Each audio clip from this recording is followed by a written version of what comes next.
Hey Roland, I'm going to do a video answer both your questions, but I have some instructions about the logo. I'm going to send you a link to the some of the new instructions I've created for the Marvel, basically our Gen 11 version 3. I've added a lot of different page components, and there's some information in there that should help you with anything you've run into.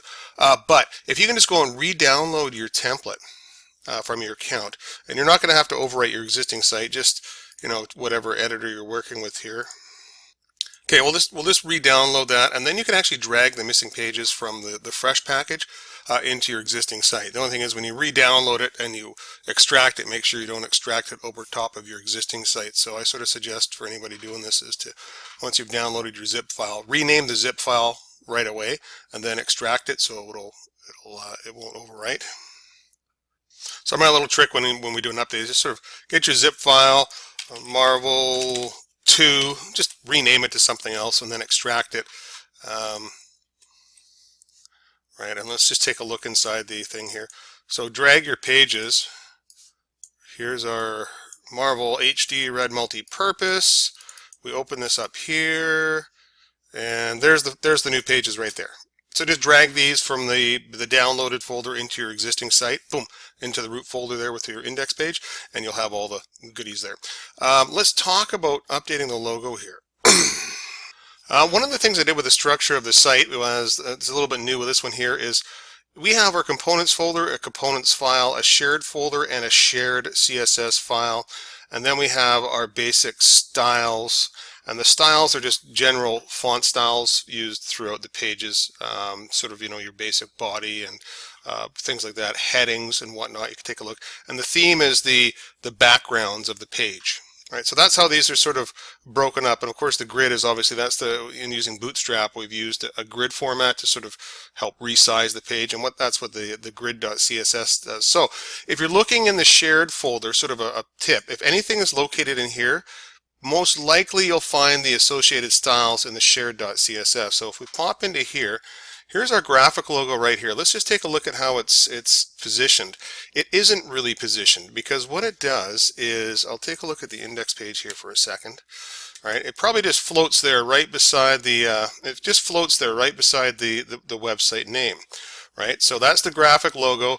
Then we have the website name sort of floating beside it, just like regular text. It doesn't actually have a position, but you can change things to make it have a position if you want to. And for things that are sort of display in line, what you could do is you can use the padding here to help position things. For example, say we want to push this, actually let's use a margin, right? We'll use a margin instead. So I'm going to suggest you just right after the padding type, hit the space bar, type in margin, and then you could use different things like margin top. Right? Let's say we need to move that graphic up higher. We could use a -50 px. Let's just see if that does the trick. It should actually move the logo that low. No, it's not going to do it now. My bad, I forgot I put it within a logo container, which sort of throws that idea out the window because it's locked into the container. But let's do plan B. Instead of margin top, just use a position of absolute. So type in the word position, absolute. Okay, and then you can use a top positioning. All right, so we can go top negative 50 px, for example, and left, or left 30 px. Okay, so that will move the graphic logo. We'd also have to do the same for the website name when we start to use absolute positioning. So it's kind of flexible in what we can do.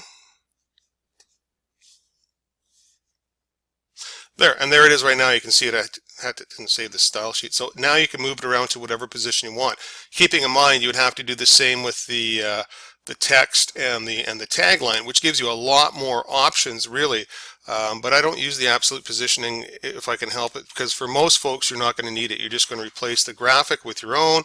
It'll push the text and the tagline over for you, and that's all there is to it. So. It depends on what sort of logo and what size logo you have, I guess. But the other thing you could do is add or change the padding for the graphic logo. Right. So what I'll do is I'm going to show you, so you can take the position right here that you've created, and for the website name, do the same thing. right? And then for the tagline down here, you would do the same thing. And then what you can do is just change your positioning for all three of those to go exactly where you want them to go, right? Okay, so if you have any trouble with that, just let me know. Or post a site for me or send me a graphic image and I can help you get it all sorted out.